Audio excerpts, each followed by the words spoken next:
لا تنسوا الإعجاب بالفيديو والاشتراك في القناة تشجيعا لنا لنستمر بنشر المزيد إن شاء الله.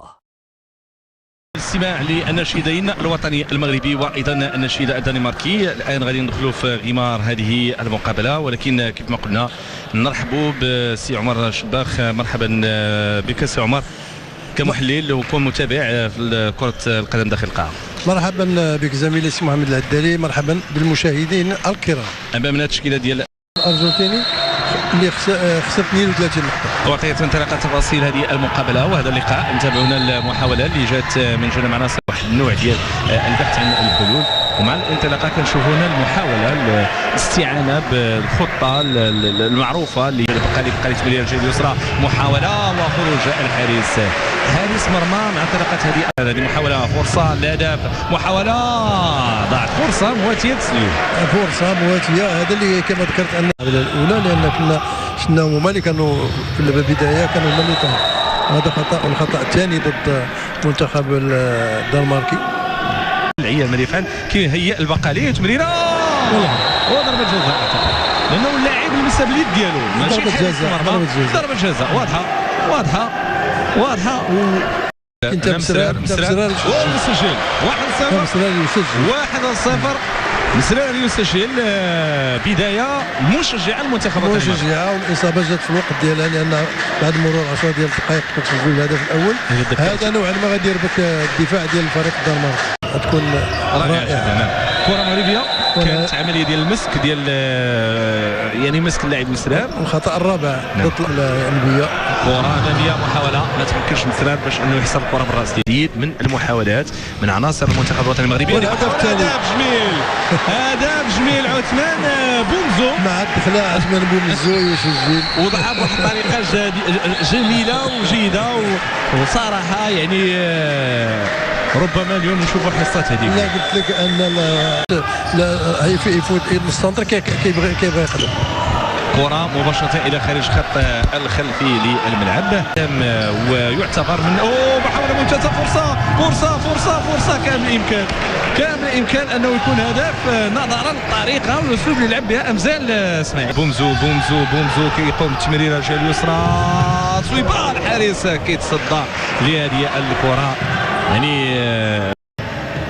تمريرة ممتازة مغربية، محاولة هدف جميل المنتخب الوطني المغربي. حتى ديك 50% مشات عمر القنيطري والجميل. نعم هذا عثمان بومزو كيسجل بطريقه جيده. الا كان الهدف رائع فالتمريره اروع، ولكن الهدوء ديال عثمان بومزو كان رائع. المدرب حاول فرصه يمكن الاستثمار من الجهه اليمنى. 4-0 انهيار المهرجان بدا. انهيار كامل المنتخب الدنماركي، انهيار كامل. الشعراوي اللي سجل الهدف، يعني طريقه جيده. وصراحه نحيي المنتخب الوطني المغربي. اكيد نحيي. لا في اخرى بهذه الطريقه. رئيس فني تمريره دائما المنتخب الوطني المغربي. لا هذا الشيء اللي كينرفز اللاعب اللي التحقت بالفريق الوطني المغربي، ولكن هذا ما منعش ان الفريق الوطني وفي للاسلوب ديالو. هذا هو المهم اللي كتبقى. يوسف جواد، لان كون كان يوسف جواد اليوم في ظل هذا الشيء اللي كنشوفوا اكيد غيكون كره اماميه بهذا الشكل من جهه المسرار. كان بامكان انه يضعف، لان راه ولاو كيلعبوا المنظر ويقذفوا وتمريره ممتازه مغربيه. الان رئيس فني محاوله، الحارس كيدخل، الحارس كينقذ الموقف، دخلوا 4 ديال اللاعبين المنتخب ضيع الكره. وصويبه كاينه تغطيه دفاعيه مباشره. الكره الى خارج الخط الجانبي للملعب. وهذا الامامي المنتخب الدنماركي عارفين الا مشاو تفقدوا الكره غادي يكونوا في وضعيه صعبه، بالتالي كيحاولوا ما امكن انهم يتريثوا بمنتخب لعب بقوه ولعب بطريقه جيده ولعب كره. نشوفوا هنا مع البدايه كيسجلوا هذا الهدف الاول. اذا بهذا الاسلوب هذا ديال اللاعب الطائر اكيد غادي يصعبوا نوعا ما العمليه على الفريق الوطني. محاوله بشكل تستمر ومسرار يقع على الكره فوق المرمى. يعود الموتيال الان في المحاولات من المرمى.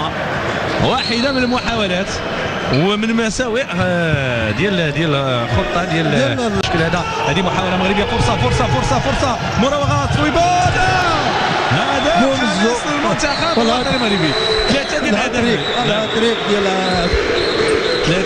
الاهداف في المباراه ديال اليوم. سعيد بما حققه في هذه المقابله والشاهد معنا دابا طريق المحاوله. فرصه امكانيه تسجيل صويبان. مسراري يضيف السادس، الاهداف في مباراه اليوم. المترابطات كما قلت في الشوط الاول هما اللي كيعصبوا كينرفزوا اللاعبين الدنماركيين، لان ملي كتبقى تلعب اليوم هذا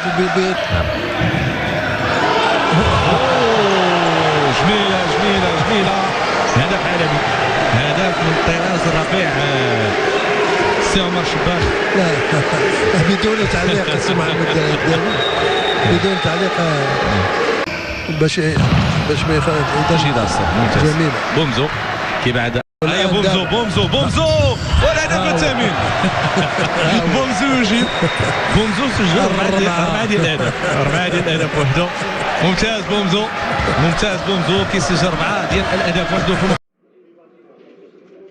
الحكم حمزة الطابي قرر اللجوء إلى كاميرا أحد المصورين الذي حضر المباراة لمراجعة لقطة تسجيل الهدف الذي لم يعلن عنه في البداية بإشارة من مساعده، ليتبين له أن الكرة دخلت فعلا المرمى وتجاوزت الخط، فتأكد من صحة الهدف، ليتراجع بعدها عن قراره محتسبا الهدف الذي أعطى الفوز للفريق الوجدي.